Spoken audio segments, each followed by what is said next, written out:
Greetings. So this is going to be our Quickie to our Vibes reading.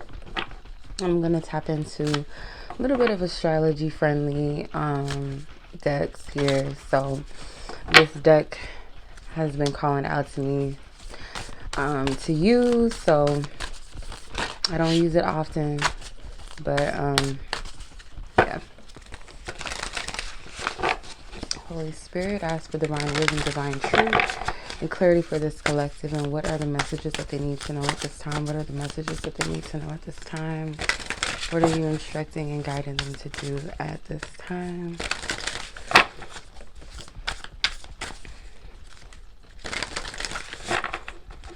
What are you instructing and guiding them to do at this time?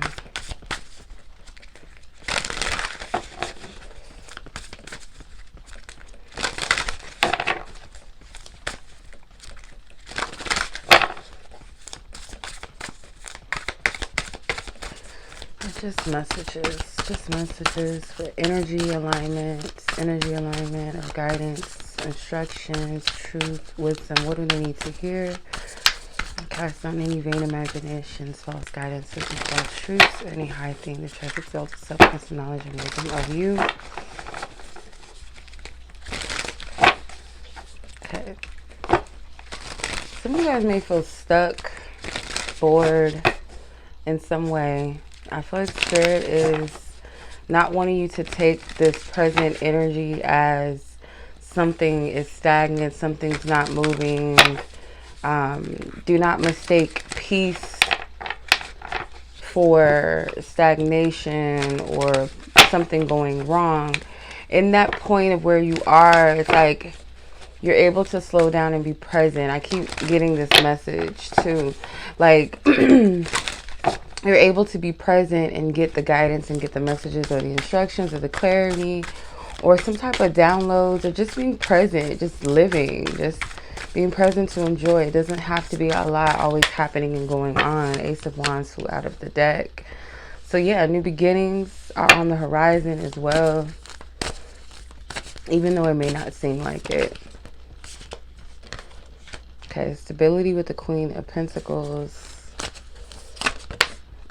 Four of Swords, recuperation. So yeah, you're at a place where you're being guided to just be still right now.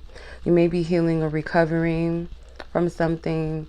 Your finances could be recovering as well, or shifting. New beginnings are happening. Movement is going to take place. I feel like the Queen of Pentacles is someone that is just present in their energy, kind of like a spirit of gratitude as well, just being present. Very fertile with a lot of energy, but it's like a energy of just being, okay, just being present and being grounded in your energy and rooted, not, overextending your energy all over the place, just being present, okay, being present in the physical. You have Venus with love,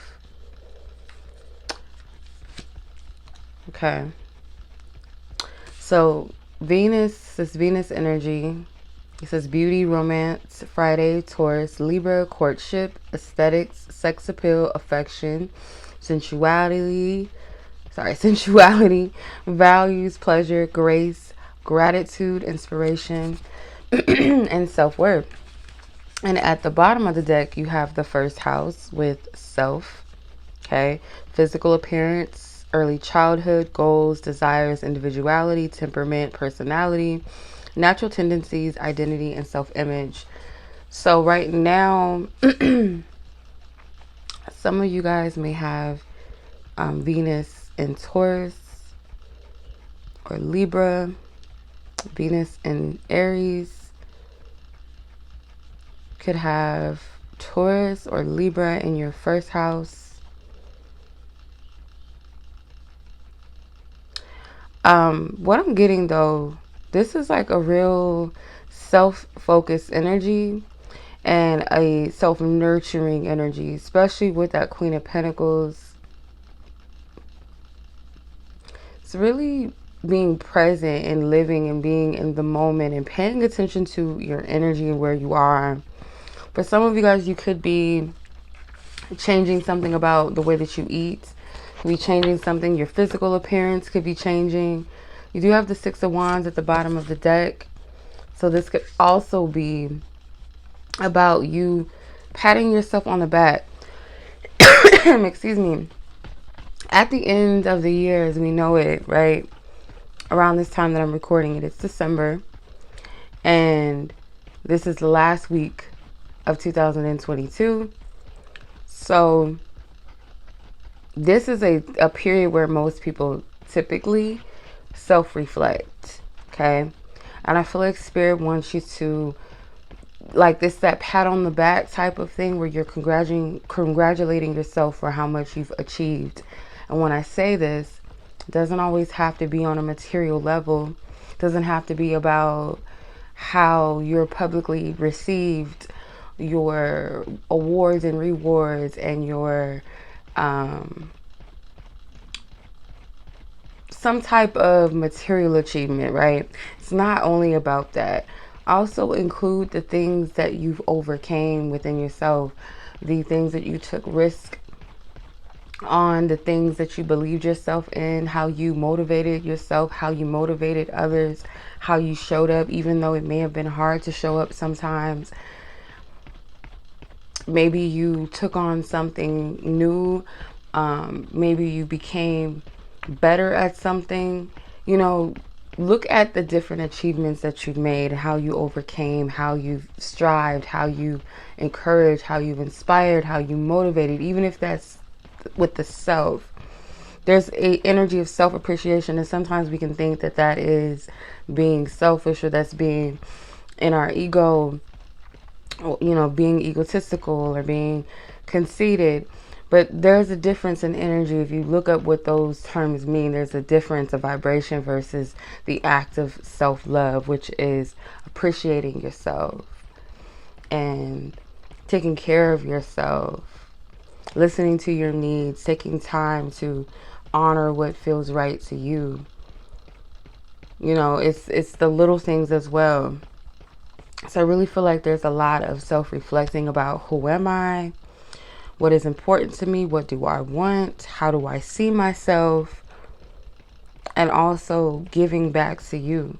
You might feel, even as a male, this can still resonate. I know the Queen of Pentacles is a woman, but as a man as well, as a male, you are also, you know, it is your birthright to also nurture and love yourself. And you may be called to tap more into your divine feminine energy within you and learn how to be still and be present in the energies. And I know that sometimes as men, that energy is very foreign sometimes to just be present. And I was just reminded of, you know, when the Rona first kicked off and how we were all forced to just like pretty much just be. And I'm like, I'm already like a house person. I'm a homebody. I'm a hermit in a sense. So, you know, I'm okay. And it was a little scary. I'm not going to admit at first. It was like, okay, but you got to trust God. You got to trust divine spirit. And at the same time, it was a benefit to it for a lot of people to just be present, slow down, pay attention to their loved ones, you know, and it might have broke some people apart because it highlighted some inner things. It highlighted some issues. And I'm kind of getting a similar energy with this as well, but it's more of spirit doing this on a personal level for you, having to grow through this. And you may have other people around you that may be in a similar energy, but I feel like this is more, you know, just where you're at and where spirit is calling you to be at this time. However long, it's going to be different for each and every one of you. And I feel like it's really based off of how you feel within the energies, how stable you feel, how grounded, how okay you feel with just being present and being still, or also learning to cherish yourself in a way outside of maybe the way that you might beat yourself up, or something with self-worth and values that stand out to me as well. And seeking pleasure and being in a place of gratitude, but also still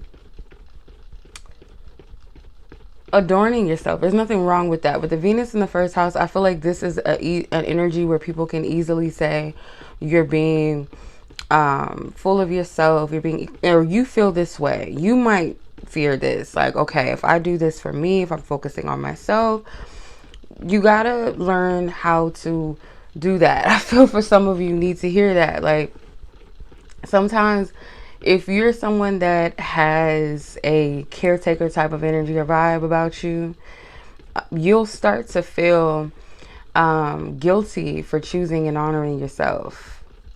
Or other people might use that against you if you know, if they ain't, you know, if they ain't right and they benefit off of using you, they'll gaslight you, they'll shame you, they'll make you feel some type of way about it. But you're breaking free of all of this. Some of you guys might be using, might be doing mirror work or looking at yourself more in the mirror. Or maybe you're affirming yourself, or maybe you're just saying F it. You know, you're just doing what it is that you feel guided to do and led to do at this time. I would work with, so I'm getting something with the solar plexus, all of this yellow and this Queen of Pentacles, the solar plexus, maybe even the heart chakra and the third eye chakra. When it comes to self-love, honoring yourself, listening to your intuition and your guidance, this also could be about trusting the self more, for sure, and finding your identity and your truth on internal things rather than external things, like truly really walking in that and letting go of the image that maybe you adopted as a child, or what people told you you should be, or who you are. You're not subject to stay in a box. Okay, people might have known you to be one way in the past, but again, this is your journey. And even if it doesn't make sense to anybody else, because this is another thing that I've been working through as well, is like, people might have an opinion about the choices that I make. Anybody will have a opinion of somebody else's journey, right? But I feel when it's not coming from a place of harming other people, and you're not doing something to work against other people or harm them, you're not making decisions that you know are going to hurt other people and be like, it's my life, I can do this, I can do that. That's a whole nother something. That's something else. When you're making decisions from a place of self-love and putting yourself first, to those that benefit off of your energy and you giving and overextending yourself and you sacrificing and being in this place of servitude and ignoring your own needs and your own wants, and people benefit off of that, when you pull that energy back, it's going to make people feel some type of way because they feel entitled to it sometimes. So if this is an energy where you do have to kind of, I'm getting like a soft hermit energy, not a heavy hermit energy, just a little something with the Four of Swords. Take that time out for you, because I do feel like you're in the midst of movement of new energy, and you're going to feel the momentum when the time comes. But right now I feel like Spirit wants you to be present. And sometimes, not all the time, sometimes things will come to you when you're just being present. You don't got to fetch for it, overextend yourself, try to make it happen, especially if it's going against divine time. It's not in alignment yet. You're not ready, you know. But sometimes when you're just in peace and solitude, you're doing you, you're just doing life. I feel like sometimes too, and I had this conversation earlier where I was saying, like, sometimes I feel like we just like drama in our life, because peace sometimes is scary. And when I mean peace, it's not like, peace is where, like, okay, let's say for instance, your life might feel like a routine for a moment. You might not have a lot going on. You might not be going out a lot. You may not have like this massive social life. Maybe you and your friends are doing your own thing. You know, if you got people that are married, family, friends, whatever, everything seems to be like this routine. Maybe, let's say for instance, you're not dating, or let's say you are in a relationship, but it's kind of just like that fun, passion, sexy energy is not really there. It's just like you guys are just in this comfortable state, but then it's like, okay, what's wrong? Like, I need something to jump off. And sometimes, like, it's nothing wrong. It's just, you're just living. You know what I mean? And it might seem like something's off because it's not a constant constant energy of something going on, or and I feel like sometimes people just like drama, so they try to shake things up. They try to like find something to do or to distract themselves and find something to place their energy on. And I know that sometimes I'm guilty of this, definitely when it comes to overworking myself or like trying to stay busy and do things. But that's because I'm programmed in this way. I've programmed myself rather to always be busy doing something. And I feel like that's a human thing. For some people, it's distracting themselves with love, distracting themselves with sex, shopping. Some people, it's distracting themselves with gossip and drama. Like always, you know, something always got to be going on, right? Rather than just being present and being still and knowing that there's nothing wrong in that. You're living. Life is, it has its seasons. And when we're always constantly trying to dictate the natural order of season of things, and not to say that we shouldn't participate with life and co-create and manifest and use our divine given power, but it's also a time to know when to extend that energy, when to be in your feminine energy, which is being in receptive, reflective, subconscious energy, versus being in a masculine energy where you are extending, asserting, moving, action, go energy, and externalize energy, knowing where to find that balance, right? Knowing how to determine and distinguish what season that you're in life. I hope I'm making sense. I'm going to leave this alone. I don't want to do too much. I hope y'all enjoy this message. You got something out of it that you were supposed to receive, some clarity, some revelations, so on and so forth. And as always, much love is always much love, much love. Peace. I appreciate y'all.